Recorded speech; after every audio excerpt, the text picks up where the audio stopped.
Ursarkar Creed was the Lord Castellan of the Imperial world of Cadia, holding command of the entire world's military forces. He was one of the greatest tactical geniuses within the Imperium of Man, able to coordinate impressive defense and brutal attack. Creed was well respected by the men and women under his command, due to not only leading from the front lines, showing that he was just as willing to fight and die alongside those he commanded, but also knowing when to use discipline and when to turn a blind eye to certain matters, much to the dismay of the Commissariat. During the 13th Black Crusade, Creed led the defense of Cadia against the forces of the Warmaster of Chaos, Abaddon the Despoiler.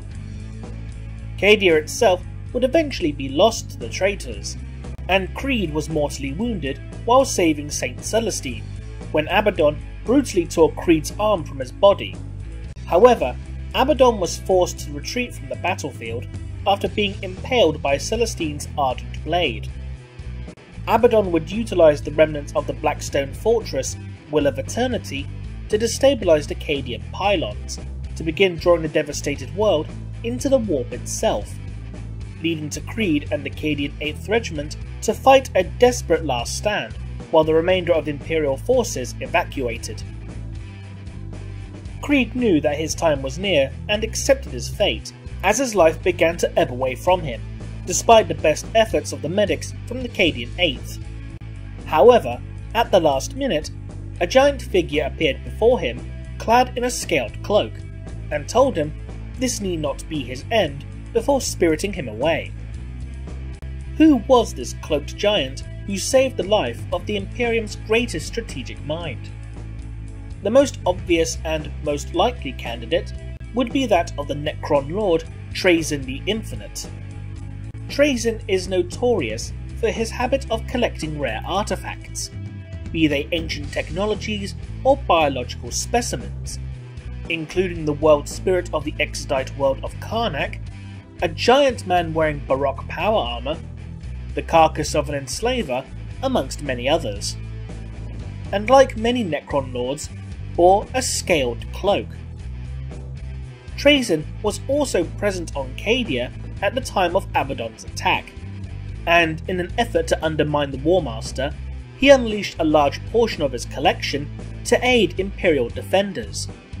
These included Imperial Guard regiments from Vostroya and Tanith, Ultramarines from the time of the Horus Heresy, Astartes of the Salamanders chapter fought lost during the Clovian disaster, and the Inquisitor Katarina Greyfax.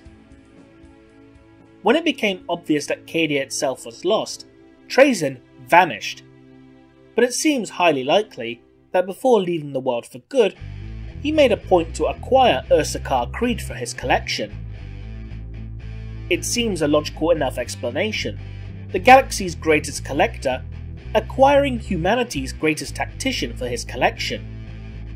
And the description certainly seems to match, a metallic giant with a scaled cloak. Not only that, but obtaining the legendary Ursarkar Creed gives Trazyn another opportunity to utilise his mind-shackled scarabs, tiny robotic constructs that bury themselves into their target's brain and bypass their cerebral functions, turning the victim into little more than a puppet under the control of the scarab's operator. Trazyn is known to use these scarabs, and a mind-shackled scarab was found to be implanted within Katarina Greyfax before being removed by Belisarius Cawl.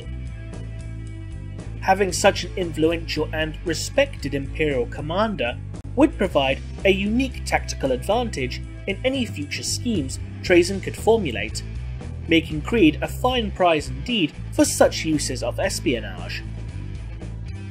But there is also the, albeit minute, possibility that this being who saved Creed might have been a different Necron Lord who learned of the events occurring upon Cadia, as most Necron Lords tend to also bear a scaled cloak as a symbol of their rank and nobility. Not only that, but it was also implied that the Necron Lord Imhotep the Stormlord was also en route to Cadia, so there exists the possibility that he in fact spirited Creed away. But there is another possibility.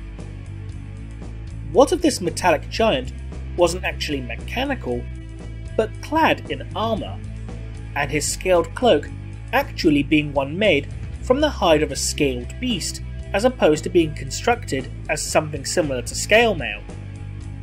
After all, throughout the course of the Fall of Cadia's story, Trazen was always referred to by name. But in this incident, if it was truly Trazen, he was not.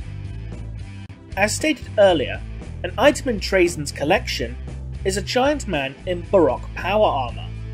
Could this giant man be none other than the lost Primarch Vulcan? Vulcan, the Primarch of the Salamander's Legion, was last seen during the final days of the War of the Beast, slaying the Orc warlord known as the Beast by crushing its head with his new weapon, Doom Tremor, with the impact detonating the power core of the massive temple gargant they were fighting within, and was seemingly obliterated by the resulting explosion. Given the fact that Vulcan himself was a perpetual, a being who could regenerate from fatal wounds, it seems extremely plausible that Vulcan would have eventually recovered from his vaporization, given as Vulcan also managed to regenerate from planetary re-entry on at least one occasion as well. Not only does Vulcan fit the description of a giant being in Baroque power armour that is highly ornate and extravagant in style, but Trazen has also shown interest in the relics of the Salamanders in the past as well, attempting to acquire the Spear of Vulcan on at least 2 separate occasions.